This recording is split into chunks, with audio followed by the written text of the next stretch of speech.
Bertrand Russell, probablement le plus grand philosophe et mathématicien britannique du XXe siècle. Sa grande œuvre, c'est Principia Mathematica, un livre qui fait date dans l'histoire des sciences et par lequel il cherche à donner des fondements logiques aux mathématiques. Bertrand Russell écrit Éloge de l'oisiveté en 1932. Donc, est-ce que tu peux te présenter en quelques mots pour commencer? Bah ouais, en quelques mots, je suis comédien, je suis belge, le conservatoire, je l'ai fait au Conservatoire Royal de Mons, en Belgique. Puis maintenant, ça fait 10 ans que je suis professionnel. Alors on se retourne sur sa vie à 50 ans, qu'est-ce que j'ai fait? J'ai vendu plus de bières. Et là je me suis dit, le commerce, ça va pas être possible. Alors, pourquoi est-ce que tu as choisi ce texte? Bah, je cherchais un texte pour faire un nouveau seul en scène. Précédemment, c'était sur Bulgakov, et puis je suis tombé vraiment par hasard dans une librairie sur ce truc de Bertrand Russell, puis je l'ai lu, ça m'a plu, puis un jour on m'a demandé de lire un extrait dans un festival musical. Et j'ai lu ça et les gens se sont dit mais c'est formidable ce truc. Et je suis parti de là pour construire un nouveau spectacle en fait. Je fais une adaptation, puis on a rassemblé d'autres choses, mais bon, l'idée de base c'était l'éloge de l'oisiveté de Bertrand Russell, même si je n'en dis qu'un tiers maintenant.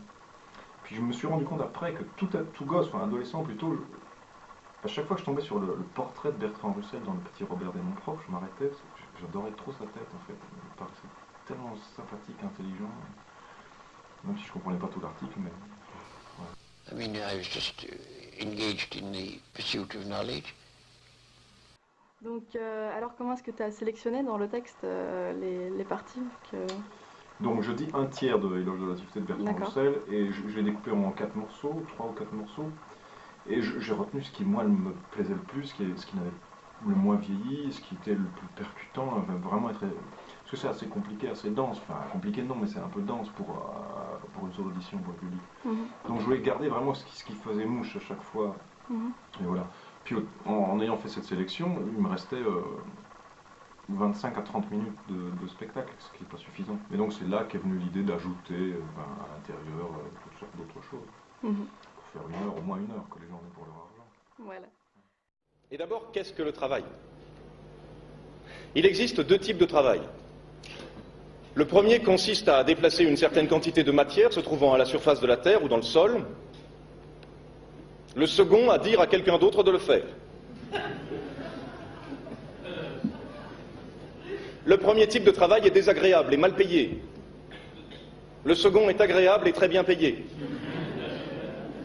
Tu penses que ce texte est toujours parfaitement actuel est-ce que dans sa totalité, est-ce qu'il est toujours actuel ou est-ce que... C'est de l'utopie, mais je crois que oui. Je crois que c'est... Oui, je crois que oui. Je sais plus qui disait, l'utopie, il en faut beaucoup parce que ça réduit la cuisson. Donc, mais oui, je crois que oui. Enfin, cette idée de... Oui, je crois que tout est encore actuel pour moi. Et il y a des choses qui paraissent impossibles. Il y a des gens qui disent, mais comment voulez-vous qu'on passe à 4 heures de travail au lieu de 8 et en gagnant la même chose? Mais c'est exactement ce qui s'est passé entre le 19e siècle et maintenant. Enfin, entre 1850 et 1950, c'est ce qui s'est passé. Si on disait à un des mineurs de Germinal, bon, vous travaillez 15 heures, demain, c'est 8, pour le même prix, avec les congés payés, avec l'assurance maladie, avec les enfants qui vont à l'école gratuite. Le mec aurait dit, c'est de la science-fiction, c'est pas vrai, c'est pas possible. Ah, si, c'est possible, c'est ce qu'on a aujourd'hui. Ah bon, c'est ce qu'un ouvrier peut avoir aujourd'hui. Enfin, on se rend même pas compte, les congés payés ou l'assurance maladie, on se rend pas compte, mais pour eux, ils étaient malades, mais ils avaient faim, c'est tout. Voilà. Travailler est issu du latin populaire tripaliare, littéralement torturer avec le trépalium. En ancien français, et toujours dans l'usage classique, travailler signifie faire souffrir physiquement ou moralement.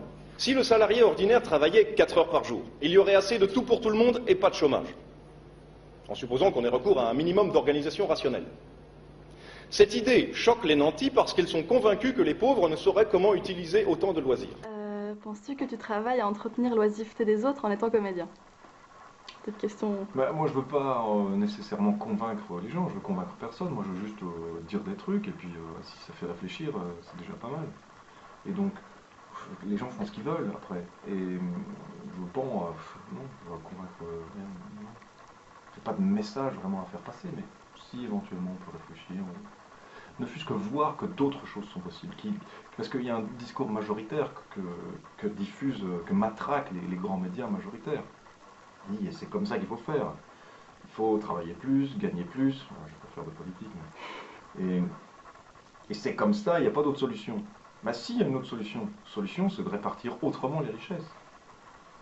Ou même individuellement, c'est dire, ben ouais, on peut vouloir consacrer sa vie à faire un travail qu'on aime qu'à moitié pour avoir une grosse voiture et des vacances. Ou alors choisir autrement, et vivre avec peu, et puis faire exactement ce qu'on veut. Pas convaincre, mais dire, il existe d'autres possibilités. Juste ça. Ok. Quand je suggère qu'il faudrait réduire à 4 le nombre d'heures de travail, je ne veux pas laisser entendre qu'il faille dissiper en pure frivolité tout le temps qui reste. Je veux dire qu'en travaillant 4 heures par jour, un homme devrait avoir droit aux choses qui sont essentielles pour vivre dans un minimum de confort et qu'il devrait pouvoir disposer du reste de son temps comme bon lui semble. Ben voilà, c'est super gentil. En tout cas, merci beaucoup d'avoir répondu aux questions. Merci. La bonté est de toutes les qualités morales celle dont le monde a le plus besoin. Or, la bonté est le produit du bien-être et de la sérénité, non d'une vie de galérien. Les méthodes de production modernes nous ont donné la possibilité de permettre à tous de vivre dans le bien-être et la sérénité. Nous avons choisi à la place le surmenage pour les uns et la misère pour les autres. En cela, nous nous sommes montrés bien bêtes. Mais il n'y a pas de raison pour persévérer dans notre bêtise indéfiniment. Well, there can't be a practical reason for believing what isn't true. That's quite, at least I rule it out as impossible. Either the thing is true or it isn't. If it is true, you should believe it, and if it isn't, you shouldn't. And if you can't find out whether it's true or whether it isn't, you should suspend judgment. But you can't, it seems to me, a fundamental dishonesty and a fundamental treachery to intellectual integrity to hold a belief because you think it's useful and not because you think it's true.